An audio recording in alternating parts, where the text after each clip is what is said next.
الحمد لله رب العالمين والصلاة والسلام على سيد الأنبياء والمرسلين محمد وعلى آله وصحبه أجمعين، أما بعد.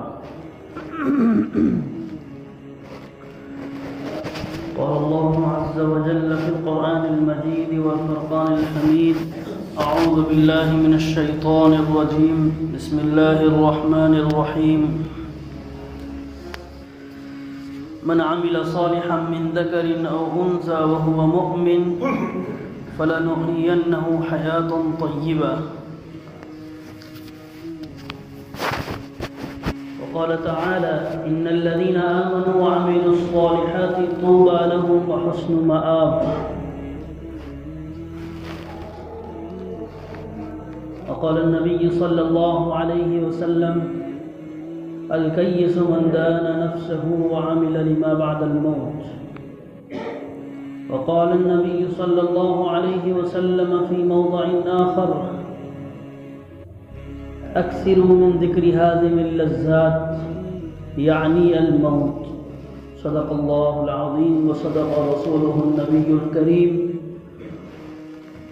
وعلى ذلك لمن الشاهدين والشاكرين، والحمد لله رب العالمين.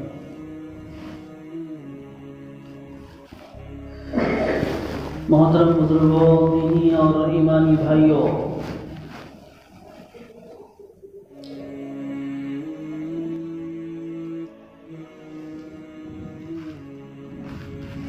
جب سے اللہ پاک نے دنیا بنائی ہے اس وقت سے اللہ نے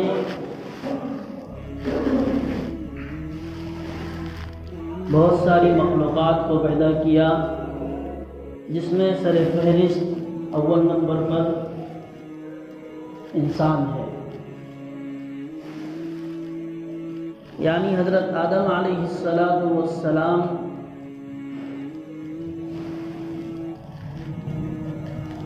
انسان کے دنیا میں پھیلنے کا ذریعہ بنے، اور ان کے بعد پھر انسانوں کی ایک بڑی دنیا قائم ہوتی چلی گئی۔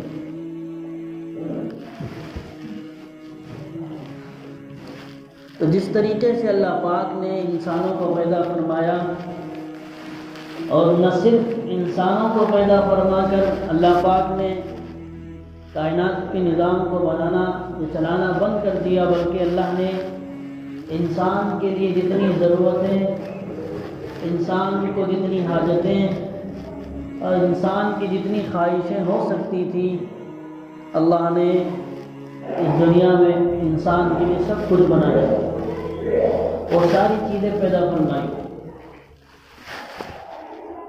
تو انسان یہ نہیں کہہ سکتا کہ میرے لیے یہ چیز کم پڑ رہی ہے، میرے لیے فلاں چیز کی کمی ہے، فلاں چیز کی کمی ہے۔ اور ظاہر ہے سب سے پہلے تو انسان کو کھانے کی ضرورت ہوتی ہے، اور کھانا اللہ پاک نے خوب عطا فرمایا ہے۔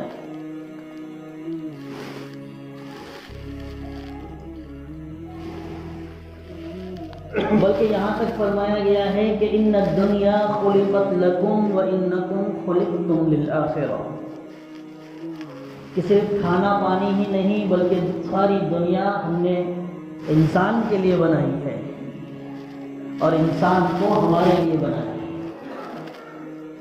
تو پوری دنیا کا جو نظام ہم دیکھ رہے ہیں، چاند، سورج، ستارے، سیارے، کہکشائیں، ہوائیں، سمندر، پہاڑ، اور پھر کھیتوں کا نظام،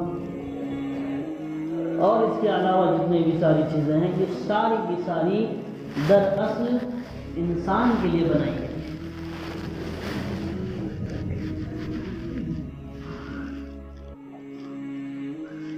یعنی دوسرے الفاظ میں اس طرح کہا جا سکتا ہے کہ اللہ کے بعد اگر دنیا پر کنٹرول ہو سکتا ہے، دنیا کی مخلوقات کو کنٹرول میں لیا جا سکتا ہے اور کنٹرول میں لے سکتا ہے، تو وہ انسان ہے۔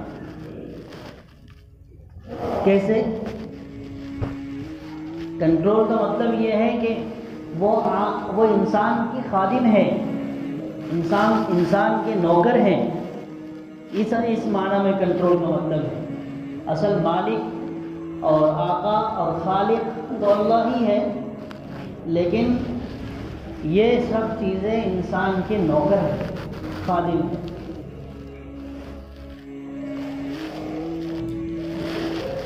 لیکن پھر اللہ پاک نے شرط لگائی کہ یہ چیزیں انسان کی خادم، انسان کی نوکر اور انسان کے قدموں میں کب آئے گی؟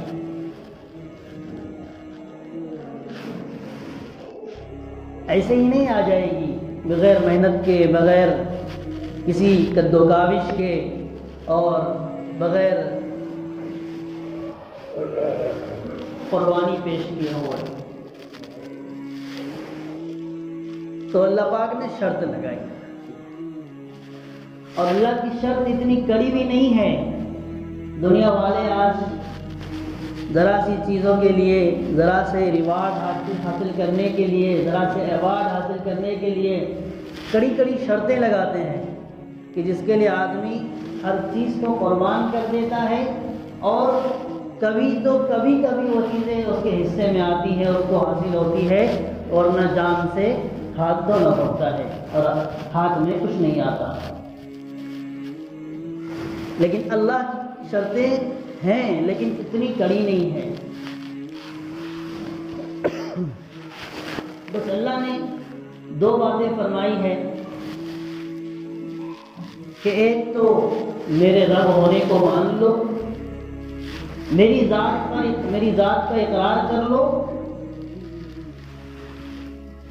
اور دوسرے نبی صلی اللہ علیہ وسلم کی سیرت کو اپنا لو، یا پھر اس کو اس طریقے سے کہہ سکتے ہیں کہ جب ایمان لا چکے ہیں، کلمہ پڑھ چکے ہیں، تو دو کام کرنے ہیں۔ ایک کام تو کر ہی چکے ہیں، ایمان لے آئے، اقرار کر لیا کہ اللہ ایک ہے، خالق ایک ہے اور رازق ایک ہے۔ دوسرا کام یہ کرنا ہے کہ نیک اعمال کرو، نیک اعمال کرو۔ بس یہ دو کام ہیں، یہ دو شرطیں ہیں۔ سیکنڈوں میں نے آپ کے سامنے بیان کر دیا۔ کوئی بہت بڑا پرچہ نہیں ہے، بہت بڑی لسٹ نہیں ہے کہ جس کو پڑھتے پڑھتے کئی منٹ صرف ہو جائیں، اس کے بعد کچھ سمجھ میں نہیں آئے پھر سے پڑھا جائے، پھر سمجھ میں نہیں آئے پھر سے پڑھا جائے، بلکہ اللہ پر ایمان لانا ہے اور نیک اعمال کرنا ہے، ہو گئی ختم۔ اور تم اگر یہ کر لو گے، نیک ایمان لے آئے اللہ پر اور نیک اعمال کرنے لگ گئے، تو سمجھ لیجئے دنیا تمہارے قدموں میں ہے۔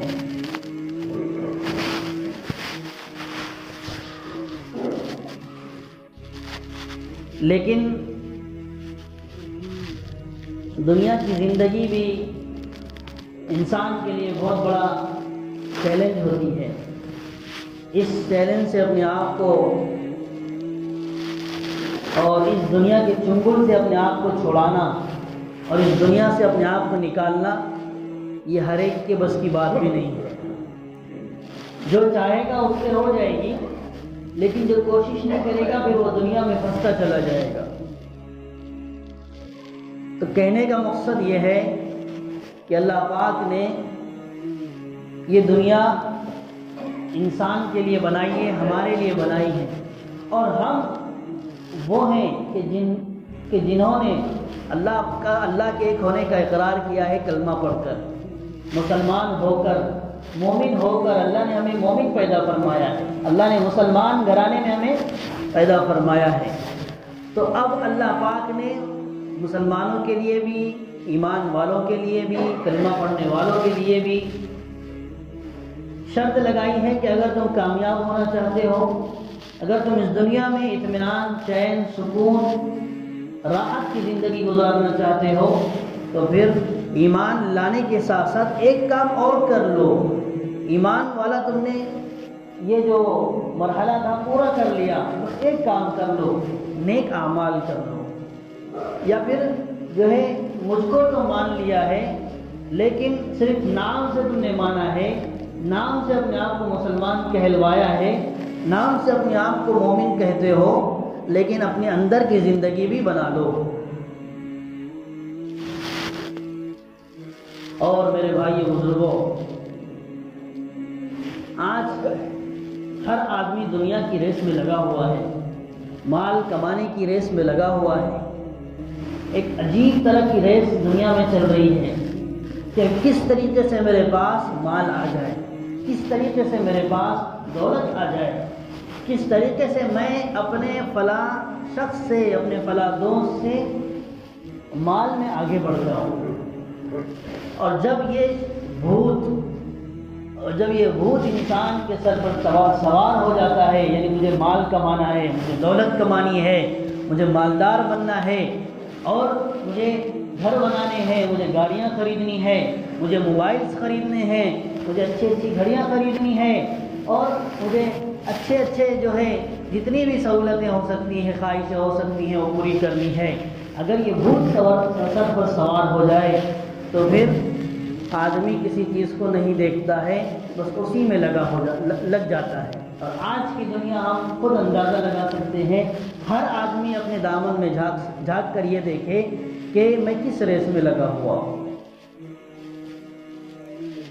اللہ کی مرضیات پر کتنے فیصد میری زندگی گزر رہی ہے، اللہ کی مرضیات پر، اللہ کے حکموں پر، اور اپنے نفس کی کتنی مان کر چل رہا ہوں۔ یاد رکھیے، جب آخرت کا مزہ اور اللہ کی محبت کا مزہ اگر دل میں پیدا ہو جائے، اگر دل میں اللہ کی محبت آ جائے، آخرت کی لذت پیدا ہو جائے، اللہ سے ملنے کا شوق، اور کل قیامت میں نبی صلی اللہ علیہ وسلم کے دیدار کا شوق اگر دل میں پیدا ہو جائے، تو بڑے سے بڑے بادشاہ بھی پھر فقیر بن جاتے ہیں۔ اور ایسے ہزاروں واقعات ہیں اسلامی تاریخ میں کہ آج ہمارے پاس کوئی دولت نہیں ہے، ایک فلیٹ، دو فلیٹ، اور ایک بلڈنگ، دو بلڈنگ، بس اس سے زیادہ نہیں، لیکن ان لوگوں کے شہر پورا گھر ہوا کرتے تھے، پورا گھر ہوا کرتے تھے ان کا۔ یہ دار الضیافہ ہے، یہ گیسٹ ہاؤس ہے، اور یہ بیگمات کے محل ہے، اور وہ میوزیم ہے، یا پھر کہہ لیجیے وہ گھوڑوں کے باندھنے کی جگہ ہے، ادھر بادشاہ کا محل ہے، پھر جو ہے ایوان خاص ہے، ایوان عام ہے۔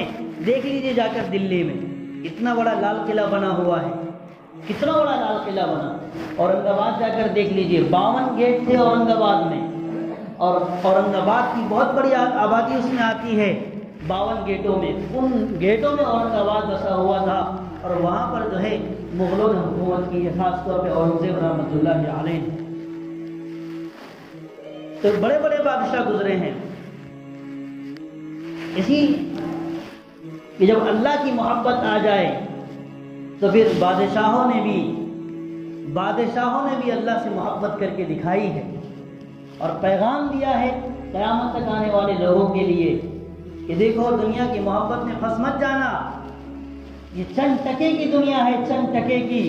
اس چند ٹکے کی دنیا کو حاصل کرنے کے لیے کہیں تم اپنے اللہ کو ناراض مت کر دینا، کہیں تم کل آخرت میں رسوا نہ ہو جانا، کہیں تم اپنے بچوں کی، اپنے گھر والوں کی زندگی برباد مت کر دینا۔